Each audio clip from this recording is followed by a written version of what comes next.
Lição 1 da série Teologia Básica. Tema: As Escrituras. Revelação e interpretação. Texto: 2 Pedro 1, 20 e 21. Antes de mais nada, saibam que nenhuma profecia da Escritura provém da interpretação pessoal, pois jamais a profecia teve origem na vontade humana, mas homens falaram da parte de Deus, impelidos pelo Espírito Santo. O objetivo dessa lição é mostrar como a Bíblia é importante na vida cristã e mostrar como essa palavra santa e inerrante deve ser interpretada. Tem um texto das Escrituras Sagradas que sempre quando leio fico impactada por perceber como um texto escrito há mais de 2000 anos é tão atual.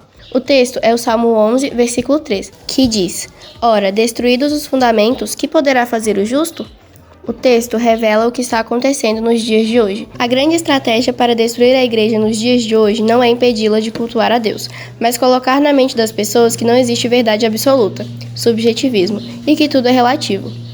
Quando a verdade se torna subjetiva, ou seja, quando já não podemos dizer ao certo o que é verdade e o que não é verdade, ou ainda que existem várias verdades, então não se pode fazer mais nada, pois não se tem mais o referencial de certo e errado, verdadeiro e falso. Se tudo pode ser certo, acaba-se com a ideia de errado. Nos tempos modernos, colocou-se nas mãos dos homens a responsabilidade de definir o que é a verdade, e a partir daí temos vivido os dias cada vez mais difíceis. O grande problema do subjetivismo e relativismo é que ele coloca em dificuldade sua própria premissa. Por quê? Se não existe verdade absoluta, a própria premissa, que não existe verdade absoluta, é inválida e perde caráter de absoluto. O próprio subjetivismo é algo questionável, pois tudo é relativo. Bom, penso que você já tenha entendido a importância de assumir o fato de que existe uma verdade absoluta. E essa verdade foi definida pelo próprio Deus e está registrada na Bíblia Sagrada. A tua palavra é a verdade, conforme João 17:17. Não é o homem que define a verdade. Deus já fez isso. E ele fez isso por meio de um processo que chamamos de revelação. E esse é o primeiro assunto do nosso estudo de hoje. A revelação. A primeira coisa que precisamos entender é que Deus é um Deus que se revela, ou seja, é um Deus que se comunica. Deus deseja se relacionar com os homens, e, para tanto, ele se revela e dá a entender a sua vontade, sendo ele o Criador de todas as coisas e o detentor de todo conhecimento. Ainda assim, manifesta a sua graça, revelando a si mesmo e a sua vontade para que os homens o conheçam e possam servi-lo de maneira que lhe agrade. Nesse ponto, quero citar as palavras de Packer, pois acho que será de grande valia para iniciar a nossa meditação sobre o assunto revelação. Veja o que ele diz. O cristianismo é a verdadeira adoração e o serviço do verdadeiro Deus, Criador e Redentor da humanidade. É uma religião firmada na revelação. Ninguém conheceria a verdade sobre Deus, nem seria capaz de relacionar-se com Ele de um modo pessoal se Ele não tivesse agido primeiro para se fazer conhecido.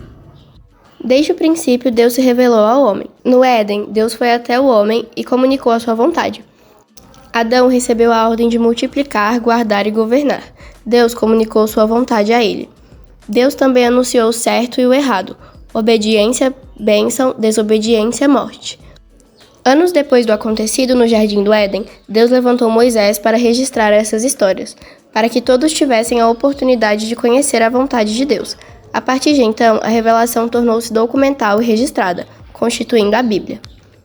De Gênesis a Apocalipse, temos inúmeras histórias, narrativas, poesias e cartas que assumem a história de nos comunicar quem é o nosso Deus e qual é a sua vontade.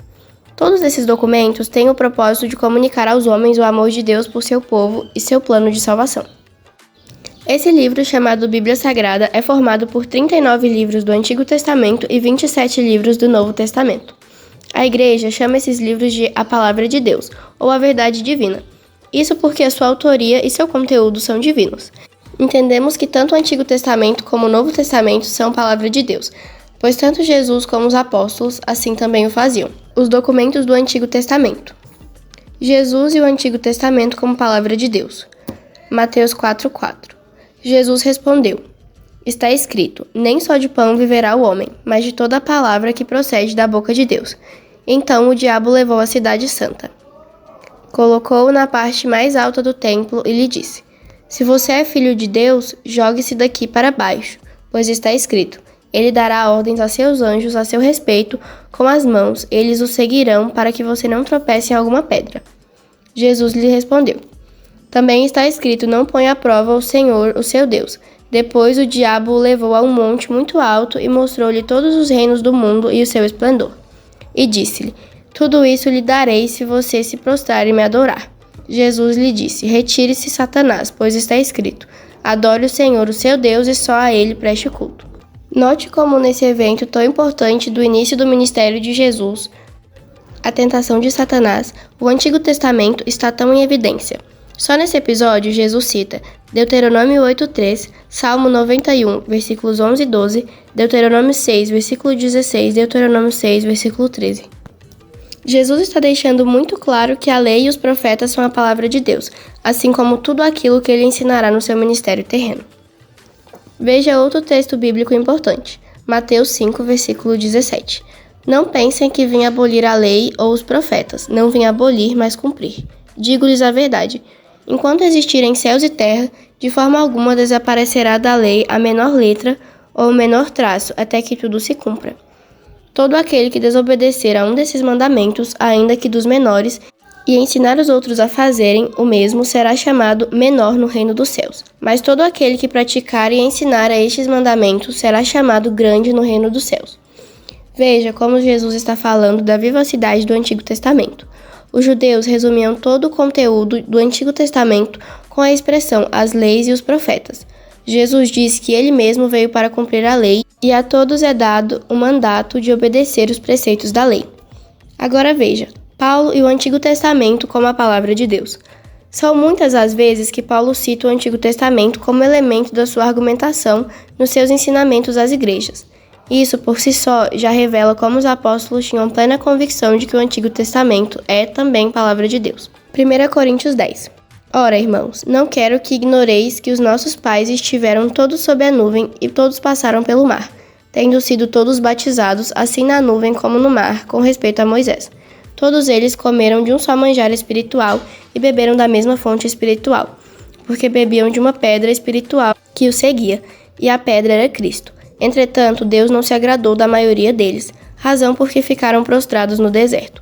Ora, estas coisas se tornaram exemplos para nós, a fim de que não cobicemos as coisas más como eles cobiçaram. Veja como Paulo se vale da narrativa do povo no deserto como base para sua exortação. As narrativas do Êxodo são o ponto central da argumentação de Paulo, revelando como ele reconhece o Antigo Testamento como revelação divina, e não somente como um livro de histórias. Isso por si só já destrói aquela visão equivocada de que o Novo Testamento é maior que o Antigo Testamento. Veja outro exemplo bem importante. 2 Timóteo 3,14. Quanto a você, porém, permaneça nas coisas que aprendeu e das quais tem convicção, pois você sabe de quem o aprendeu. Porque desde criança você conhece as sagradas letras que são capazes de torná-lo sábio para a salvação mediante a fé em Cristo Jesus. Toda a Escritura é inspirada por Deus e útil para o ensino, para a repreensão, para a correção e para a instrução na justiça, para que o homem de Deus seja apto e plenamente preparado para toda boa obra. Paulo, escrevendo a Timóteo, diz que é preciso permanecer na palavra de Deus para se ter um ministério frutífero, pois toda a palavra de Deus é útil para repreensão, correção e educação. Lembre-se que Paulo está escrevendo parte do Novo Testamento e o que ele diz ser útil para a construção da igreja é a lei, os profetas e os ensinamentos de Jesus. Uma outra coisa importante a se considerar é que a igreja corretamente considera os escritos dos apóstolos como complemento das escrituras. Veja o que o apóstolo Pedro diz sobre a revelação bíblica. 2 Pedro 1:20. Antes de mais nada, saibam que nenhuma profecia da Escritura provém da interpretação pessoal, pois jamais a profecia teve origem na vontade humana, mas os homens falaram da parte de Deus, impelidos pelo Espírito Santo. Veja que Pedro está esclarecendo como o processo de revelação se deu. Nunca ninguém falou por particular vontade, mas homens santos, justos e fiéis, falaram da parte de Deus. Os autores bíblicos foram guiados por Deus nesse processo de registro das Escrituras Sagradas. Veja mais um texto bíblico muito importante para entender esse processo da revelação da verdade de Jesus. 2 Pedro 3,15. Tenham em mente que a paciência de nosso Senhor significa salvação, como também o nosso amado irmão Paulo lhes escreveu, com a sabedoria que Deus lhes deu. Ele escreve da mesma forma em todas as suas cartas, falando nelas destes assuntos. Suas cartas contêm algumas coisas difíceis de entender, as quais os ignorantes e instáveis torcem, como também fazem com as demais escrituras para a própria destruição deles. Neste texto, o apóstolo Pedro fala uma coisa muito importante que se dá no processo de revelação bíblica, que é o fato de Deus não anular a inteligência e características humanas dos autores bíblicos. Paulo foi capacitado pelo Espírito Santo para o registro de suas cartas, mas isso não quer dizer que Deus não tenha usado a inteligência, a sabedoria e o conhecimento dos apóstolos para isso. Na verdade, tudo isso foi usado por Deus para sua própria glória e registro da verdade divina, que é o firme fundamento do cristianismo, a saber, a Bíblia Sagrada. Partindo para a conclusão desse nosso primeiro ponto de estudo, penso ser importante mais uma vez citar as palavras de J.I. Packer. A ideia de escritos orientadores dados pelo próprio Deus como base para a vida piedosa remonta ao ato divino de escrever o Decálogo sobre tábuas de pedra e em seguida induzir Moisés a escrever suas leis e a história de suas relações com o seu povo. Meditar e viver com base nesse material foi sempre fundamental para a verdadeira devoção de Israel, tanto para os líderes como para a comunidade, de que todos devem ser governados pelas Escrituras, isto é, pelo Antigo e Novo Testamento juntos, é igualmente básico para o cristianismo. Segundo J.I. Packer, Deus tem um propósito na revelação, ou seja, se mostrar aos homens por meio de um documento escrito, a Bíblia. Deus deseja se revelar aos homens. Deus anseia que tenhamos uma vida frutífera, e Ele é tão gracioso que nos revela em Sua palavra como podemos obter essa vida frutífera. A palavra de Deus é um meio de graça onde Deus nos aponta um caminho a seguir, para que não fiquemos desorientados. O povo de Deus precisa entender que o que as Escrituras Sagradas dizem, Deus diz. A Bíblia é um livro escrito por humanos, mas é plenamente divino, pois é Deus se comunicando com seu povo. Resumindo, o povo de Deus deveria ser eternamente grato, pois o Deus, Criador dos céus e da terra, é um Deus que fala com seu povo. Passemos agora ao nosso segundo ponto desse estudo, a interpretação. Bom, uma dinâmica lógica da relação com Deus é: se Deus é um Deus que se comunica e, em última instância, Ele comunicou sua vontade por meio de um documento escrito, a Bíblia, seu povo precisa interpretar esse documento para conhecer a sua vontade. Se Deus se revelou por meio de um documento, todos aqueles que desejam conhecer a Deus e a sua vontade precisam tomar ciência desse documento. Isso implicará no exercício da interpretação. Lembre-se, Deus decidiu revelar-se aos homens. Se Deus não desse esse passo em direção ao homem, conhecer a Deus não seria possível, pois Deus é algo totalmente distinto do homem. Deus se dá a conhecer por meio de um relacionamento com o homem, o que está inseparavelmente relacionado à sua palavra. Lembre-se que desde a eternidade, quando Deus decidiu dar início ao universo, Ele criou todas as coisas existentes por meio da sua palavra. Ele disse, haja luz, e a luz existiu. Quando Ele capacita Moisés para registrar isso nas Escrituras Sagradas, Ele deseja que nós comecemos como tudo começou, mas também que entendamos quem é Deus. Deus é o Criador de tudo. Criou tudo a partir do nada e fez tudo isso a partir de uma ordem, ou seja, tudo se fez por meio de sua palavra. No registro da criação, temos ainda uma coisa muito importante, que é o fato de Deus ter criado o homem e lhe ter dado plenas condições de existência e ordens específicas, o que mais uma vez pressupõe comunicação, relacionamento e revelação. Interpretando o texto de Gênesis 1, texto que fala da criação, chegamos à conclusão de que Deus é o Criador do universo, mas também entendemos que Deus não é o universo e que Ele não está contido no universo. Também entendemos que o universo não se deu por meio de acasos milimetricamente sequenciados, mas que existe uma mente criadora por detrás de tudo o que existe. Deus, tendo criado o homem e se revelado a ele, também mostra que Deus é relacional. Lendo o documento e concluindo essas coisas, estamos interpretando as Escrituras Sagradas. Veja como o exercício da interpretação do documento é de suma importância para o exercício da fé cristã, sendo que nossa expressão religiosa admite a Bíblia, documento escrito, como nossa regra de fé e prática. Agora, perceba como o pensamento moderno que diz não existe uma verdade absoluta tem destruído a essência do cristianismo. No relativismo, os textos perdem o que chamo de intenção autoral, ou significado original, o que gera o subjetivismo. Isso porque os textos não significam o que o autor pensa. O subjetivismo coloca sobre o leitor a responsabilidade de determinar o significado do texto. O leitor assume a responsabilidade de dar significado ao texto a partir de suas crenças, convicções e sentimentos. Quando aplicamos essa situação moderna aos textos bíblicos, desconsideramos a intenção do autor, ou seja, desconsideramos o que Deus estabelece como verdade. Deus quis comunicar. Quando o leitor subjetivista passa a interpretar um texto bíblico, ele não está mais em busca de conhecer a vontade de Deus revelada, mas ele impõe as suas verdades e convicções sobre a verdade de Deus. Isso não é um exercício de interpretação, mas um exercício de releitura, onde o leitor determina o significado desconsiderando o que o autor disse. E quando o autor é Deus, não penso que seja sábio impor a verdade dos homens sobre a verdade de Deus. Isso seria o mesmo que criar um Deus para si, partindo de suas próprias convicções. Plagiando o texto bíblico seria criar um Deus à nossa imagem e semelhança. No dito tudo isso, é preciso combinar uma coisa desde o princípio. A Bíblia interpreta a própria Bíblia. Sei que estou entrando em território desconhecido, águas profundas para você, ouvinte de nossa lição. Para facilitar, vou citar as palavras de J.I. Packer mais uma vez. Veja o que ele diz. Todo livro da Bíblia é uma composição humana e, embora deva ser acatado como palavra de Deus, sua interpretação deve começar a partir do caráter humano. Cada livro foi escrito não em uma linguagem cifrada, e sim de uma forma que possa ser compreendido pelo leitor. O ponto de vista central da mensagem é sempre claro, ainda que os detalhes sejam um tanto obscuros. Assim, quando compreendemos as palavras empregadas, o fundo histórico e a formação cultural dos escritores e seus leitores, estamos aptos a aprender as ideias transmitidas. Veja a grande contribuição que J.I. Packer nos oferece. Deus, na sua comunicação com os homens por meio da Bíblia, se adequa à nossa capacidade de compreensão. Portanto, tudo o que está registrado é suficiente para a nossa compreensão. O que devemos considerar é o contexto histórico e cultural. Do contrário do que pensa a Igreja Católica Romana, todos têm condições de entender o que está sendo revelado nas Escrituras. O elemento que pode vir a dificultar a nossa compreensão será a distância histórica e cultural do texto. Veja um exemplo clássico de uma dificuldade de interpretação por conta de nossa distância histórico-cultural. Efésios 5:6. Escravos, obedeçam a seus senhores terrenos com respeito e temor, com sinceridade de coração como a Cristo.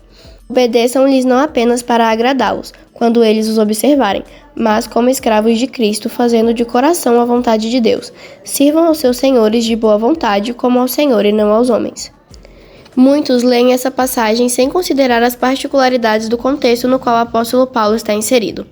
Pessoas chegam a dizer que Paulo está apoiando a escravidão e que a Bíblia não é um livro confiável exatamente por isso. Mas isso é desconhecer o contexto histórico e cultural da época. Paulo está escrevendo a uma igreja que vive sob o governo do Império Romano e que a essa altura era formado por cerca de 1/3 da população de escravos. Outra coisa a se considerar é que essa servidão é bem diferente daquela experimentada no processo escravagista no Brasil colônia. Com uma simples leitura do texto, também é fácil entender que Paulo não está encorajando a escravidão, mas que a relação entre escravo e seu senhor seja pautada pela nova cosmovisão cristã, onde o servo serve como ao senhor e ao patrão, assiste seus funcionários como a um irmão na fé. Não consigo enxergar nada que encoraje a escravidão nessa passagem bíblica. Portanto, não há nada que desrespeite a dignidade humana nas Escrituras Sagradas. Além disso, precisamos considerar mais 3 coisas importantes. Primeira, cada livro tem seu lugar na progressividade da revelação. Quando estamos lendo e interpretando as Escrituras, precisamos nos lembrar que existe um propósito maior, que é o fio condutor de todo o conteúdo bíblico, a saber, o plano de salvação divino. Deus está fazendo convergir toda a história para o cumprimento da promessa feita de que do ventre da mulher virá aquele que pisará a cabeça da serpente, conforme Gênesis 3:15. Cada livro da Bíblia está comprometido com essa verdade estrutural que fundamenta a revelação divina. Por exemplo, o livro de Ruth não fala somente de uma história de amor entre um homem e uma mulher, mas fala de como Deus está levando a cabo seu plano de redenção da humanidade.